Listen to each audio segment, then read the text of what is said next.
भारतीय इतिहास में ऐसे कई नाम हैं जो सोने के अक्षरों में लिखे गए हैं, लेकिन कुछ कहानियां तो ऐसी हैं जो किसी भी कल्पना से कहीं आगे निकल जाती हैं। तो आज हम एक ऐसी ही कहानी को समझने जा रहे हैं, एक बिल्कुल साधारण से लड़के की कहानी जो आगे चलकर भारत का पहला सम्राट बना। चलिए शुरू करते। यही वो सवाल है ना? यही सवाल चंद्रगुप्त मौर्य की कहानी को इतना इतना जबरदस्त बना देता है। जरा सोचिए, जिसके पास कोई शाही विरासत नहीं, वो अकेला इंसान कैसे पूरे उपमहाद्वीप को एक झंडे के नीचे ले आया? ये कहानी सिर्फ एक राजा बनने की नहीं है, ये एक राष्ट्र के जन्म की कहानी है। हर महान कहानी की एक शुरुआत होती है, और चंद्रगुप्त की कहानी सोने के महलों में नहीं, बल्कि मगध साम्राज्य की धूल भरी गलियों में एक आम से घर में शुरू हुई थी। हाँ, उनके जन्म को लेकर अलग अलग बातें कही जाती हैं, लेकिन ज्यादातर इतिहासकार इस बात पर सहमत हैं कि वो किसी राजघराने से नहीं थे।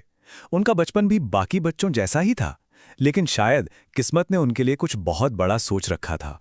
चंद्रगुप्त की जिंदगी में सबसे बड़ा, सबसे अहम मोड़ तब आया जब उनकी मुलाकात उस इंसान से हुई जिसने सचमुच इतिहास की धारा ही बदल दी, महान आचार्य चाणक्य। उस समय के हालात को देखिए। एक तरफ था मगध का अत्याचारी राजा धनानंद, जो अपनी ही प्रजा पर जुल्म ढा रहा था, और दूसरी तरफ चाणक्य का एक बहुत बड़ा सपना था, एक अखंड, एक शक्तिशाली भारत का सपना। देखिए, चाणक्य सिर्फ एक टीचर नहीं थे, वो एक दूरदर्शी थे। उन्होंने उस नौजवान लड़के चंद्रगुप्त की आंखों में वो चमक, वो असाधारण लीडरशिप, वो हिम्मत और वो बुद्धि देख ली थी जो एक साम्राज्य बनाने के लिए चाहिए होती है। असल में चाणक्य का प्लान एकदम क्लियर था। उन्हें एक ऐसा हीरा चाहिए था जिसे वो तराश सकें, और चंद्रगुप्त वही हीरा निकले। उन्होंने चंद्रगुप्त को वो हर कला सिखाई, वो हर गुण सिखाया जो एक सम्राट के लिए जरूरी होता है।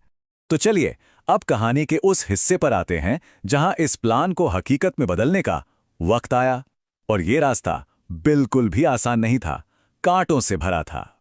जी हां, उन्हें पहली बार में कामयाबी नहीं मिली। उन्होंने सीधा मगध की राजधानी पाटलिपुत्र पर हमला कर दिया और हार गए। लेकिन महान लोग हार से ही तो सीखते हैं। और ये एक लाइन दिखाती है कि चाणक्य कितने बड़े रणनीतिकार थे। उन्होंने अपनी गलती से सीखा और चंद्रगुप्त को सिखाया कि जंग सिर्फ तलवार से नहीं, दिमाग से जीती जाती है। तो इस नई स्ट्रैटेजी के हिसाब से उन्होंने पहले बॉर्डर के इलाकों पर कब्जा करना शुरू किया, अपनी सेना को बढ़ा किया, दोस्त बनाए, और फिर धीरे धीरे नंद साम्राज्य की शक्ति को दीमक की तरह अंदर से खोखला कर दिया। और फिर वो दिन आया जिसने भारत का नक्शा हमेशा हमेशा के लिए बदल दिया। ये मौर्य साम्राज्य के उदय का समय था। ये टाइमलाइन चंद्रगुप्त के शासन की एक छोटी सी झलक है। सोचिए, करीब 322 ईसा पूर्व उन्होंने धनानंद को हराकर भारत के पहले इतने बड़े और संगठित साम्राज्य की नींव रखी, जिसकी राजधानी बनी पाटलिपुत्र।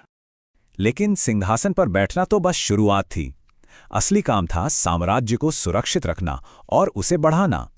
तो उन्होंने अपना ध्यान उत्तर पश्चिम की ओर लगाया, जहां सिकंदर का जनरल सेल्यूकस निकेटर राज कर रहा था। चंद्रगुप्त ने सेल्यूकस को जंग में तो हराया ही, लेकिन जीत सिर्फ मिलिट्री की नहीं थी। जो संधि हुई उसकी शर्तें एक बहुत बड़ी डिप्लोमैटिक जीत थीं। इससे न सिर्फ साम्राज्य बढ़ा, बल्कि पश्चिमी सीमाओं पर शांति भी कायम हो गई। एक साम्राज्य सिर्फ जीतने से नहीं बनता, उसे चलाने से बनता है। और चाणक्य की किताब अर्थशास्त्र के सिद्धांतों पर बना मौर्य प्रशासन उस जमाने के हिसाब से अविश्वसनीय रूप से एडवांस था। एक प्रोफेशनल सेना, एक जबरदस्त जासूसी सिस्टम, टैक्स और न्याय का सिस्टम। ये सब तब की बात है जब दुनिया के ज्यादातर हिस्सों में इतना संगठित शासन नहीं था। और ये सारी बातें हमें सिर्फ भारतीय किताबों से ही नहीं पता चलती। यूनानी राजदूत मेगास्थनीज, जो चंद्रगुप्त के दरबार में रहते थे, उन्होंने अपनी किताब इंडिका में इस साम्राज्य की शान और इसके बेहतरीन मैनेजमेंट के बारे में बहुत कुछ लिखा है। एक सम्राट के तौर पर कामयाबी के शिखर पर पहुंचने के बाद चंद्रगुप्त की कहानी एक और बिल्कुल हैरान करने वाला मोड़ लेती है। सत्ता से आध्यात्म की ओर एक सफर।